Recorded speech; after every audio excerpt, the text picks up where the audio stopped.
नमस्कार, मैं हूं सूबेदार कुमार यादव और आप देख रहे हैं YouTube channel the hall news. आइए देखते हैं एक नज़र खबरों पर। कैरेक्टर पर शक करता था पति, उस तरह से पत्नी को काटा, फिर 2 साल की बेटी और खुद को भी गला देता।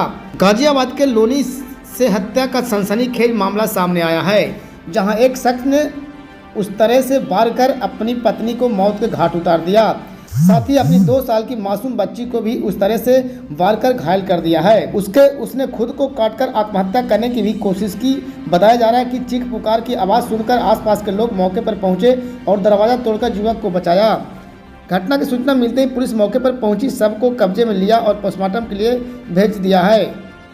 घायल बच्ची और उसके पिता को इलाज के लिए जीटीबी अस्पताल में भर्ती कराया गया है। गंभीर रूप से घायल युवक और 2 वर्षीय बच्ची का इलाज किया जा रहा है, जहां उसकी हालत नाजुक बताई जा रही है। पत्नी और मासूम बच्ची पर किया उस तरह से वार। शुरुआती जांच के सामने आया कि पारिवारिक विवाद में चलते यह घटना हुआ है। आरोपी अपनी पत्नी साफरीन के चरित्र पर शक करता था। 3 साल पहले इसकी शादी हुई थी और शुक्रवार को दोनों की काउंसलिंग डेट भी थी। बताया जा रहा है कि लड़ाई झगड़े की वजह से मृतक युवती अपनी बच्ची के साथ अलग कमरा लेकर रह रही थी। पत्नी की मौत, बच्ची और पिता हुए घायल। इस मामले पर एसपी लोनी बॉर्डर रितेश त्रिपाठी ने बताया कि डायल 112 के माध्यम से सूचना मिली कि लाल मंदिर क्षेत्र में एक युवक ने अपनी पत्नी का गला रेत दिया है।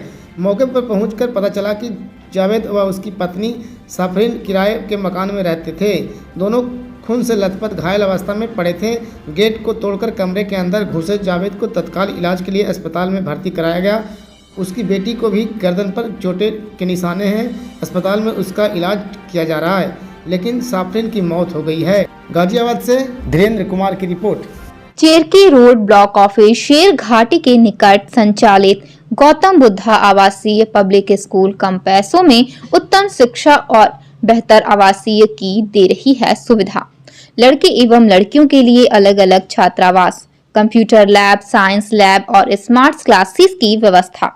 बच्चों के खेलने के लिए बेहतर सुरक्षित खेल की मैदान, सभी बच्चों के लिए एक्ली टेस्ट, कमजोर बच्चों के लिए एक्स्ट्रा क्लासेस की सुविधा, सांस्कृतिक गतिविधियों के लिए प्रशिक्षित टीचर के अलावा बच्चों के स्वास्थ्य और सुरक्षा का भरपूर ध्यान रखना, अनुभवी चिकित्सकों के द्वारा समय समय पर बच्चों के स्वास्थ्य की जांच करवाना, अनुभवी शिक्षकों के द्वारा पढ़ाई करवाना, बच्चों के घर तक लाने ले जाने के लिए सुरक्षित वाहन की व्यवस्था, बच्चों के अभिभावकों के किसी भी सुंदर और सही सुझाव को हर हाल में पालन करना, समय समय पर बच्चे और उनके अभिभावकों के बीच बैठक कर हर मुद्दे पर बात करना, गरीब व असहाय बच्चों को फ्री में पढ़ाने की व्यवस्था। मैं सिरहाटी शहर में 1998 से विद्यालय चला रहा हूँ छात्रावास के साथ। हमने पूरी गंभीरता से विद्यालय को चलाया है, अच्छे विद्यार्थी को तैयार किया है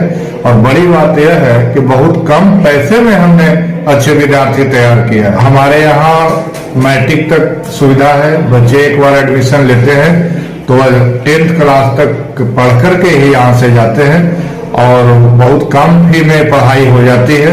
कमजोर बच्चों के लिए हम लोग अलग से समय देते हैं, जिसका कोई शुल्क भी नहीं लेते हैं। हम लोग वीकली टेस्ट लेते हैं, उससे निर्धारित करते हैं कि कौन बच्चा में क्या कमी है और उस कमी को दूर करने का प्रयास करते हैं। यहाँ कंप्यूटर की शिक्षा होती है, स्मार्ट क्लास है और हमारे यहाँ कोचिंग की सुविधा है, प्ले ग्राउंड है, छात्रावास लड़कों के लिए भी है, लड़कियों के लिए भी छात्रावास है और छात्रावास में रहने वाले बच्चों के लिए बिल्कुल मशीन से रोटी बनाई जाती है। हमारा मेस जो है वह उसका मशीनीकरण हो चुका है। अधिकांश वस्तुएं मशीन से बनाई जाती है जो मशीन से बनने लायक होती है। मेरा नाम चंद्रशेखर कुमार सिंह है। मैं 1993 में मैथ से MSc किया हूँ। गया कॉलेज का अपने बैच का टॉपर रहा हूँ और मैं 1998 से सिरहाटी शहर में गौतम बुद्धा स्कूल चला रहा हूँ।